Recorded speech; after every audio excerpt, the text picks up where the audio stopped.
Hi everyone, yasas que kalosirtate to another episode of Dimitra's Dishes. Today we're going to be making homemade crusty baguettes. They're going to be crusty on the inside, light and airy on the inside, so good, like you got them out of a nice bakery. They're made with very simple ingredients, and I'm going to teach you how to make it with a no-knead dough. So the dough just comes together in a few minutes, and then you set it aside and you make them the next day. You're going to be making these every week, I promise. Let's get started. So we're going to need 3½ cups of all-purpose flour. You don't even need bread flour for this, just basic all-purpose flour that you bake with. 1½ teaspoons of salt. Just whisk that all up. 1½ cups of lukewarm water. And 1 teaspoon of active dried yeast. Just mix everything all up until a dough is formed.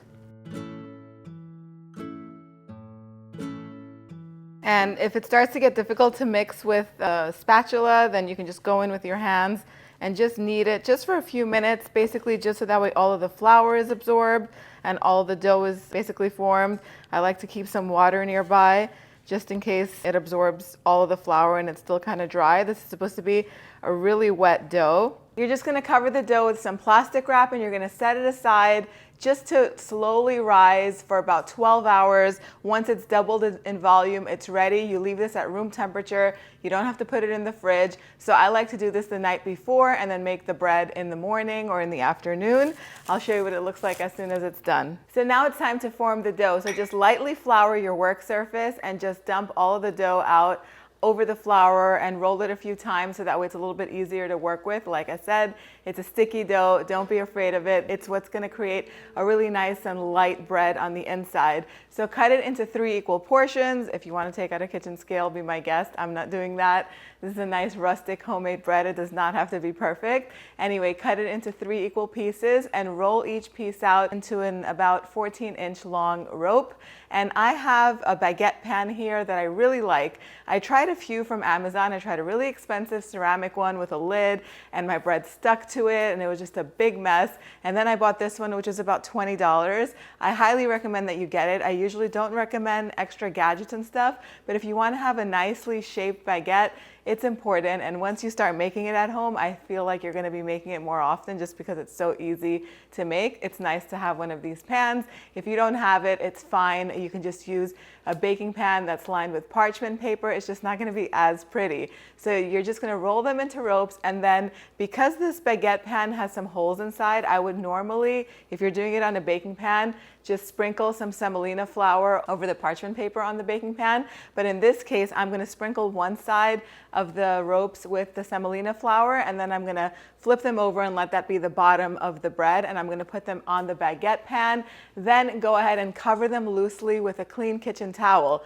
Do not try to cover them with plastic wrap. I did that too, and the plastic stuck to the bread, and I had to do it all over because it would not pull off. It was just a big mess. You're gonna have to trust me on this. Set it aside until they get really nice and puffy. I like to preheat my oven. This recipe requires a really hot oven, 475 degrees Fahrenheit, and I just set them in the back on the stovetop over a pan, just so that way it's not too hot. And it's gonna take anywhere between 30 to 45 minutes. If it's really cold, it might take an hour. You want them to get really nice and puffy, then we're gonna move on to the next step. So it took 45 minutes for my bread to rise. Sometimes it takes 30, depending on how warm the house is. And it's taken all the way up to an hour. You want it to get really nice and puffy, almost doubled in size. That's what you're looking for. Once that happens, go ahead and cut some slits on top, either using a scissor or a really sharp knife. 3 or 4 slits should be good. It's going to help it rise beautifully in the oven. And then brush it very generously all over the top and on the sides with some water. Then put it in the oven, in the preheated oven. You want your oven to be at 475 degrees Fahrenheit, and let it bake for 15 to 20 minutes or until it's beautifully golden all around. Your house is going to smell incredible. Once they come out, you have to let them rest a little bit. You can't cut into them because they'll be loaded with steam. You don't want to get burned, and you want the bread to settle a little bit. Then after about 10-15 minutes, it's safe to dig in. Let me just let you hear how crispy they are. Do you hear that? That is what you're looking for. I hope you could hear it. The best way to serve this is with some olive oil on the side for dipping, maybe some feta and olives, or you could serve this alongside stew, soup, any meal. These are going to be so delicious. Taste test.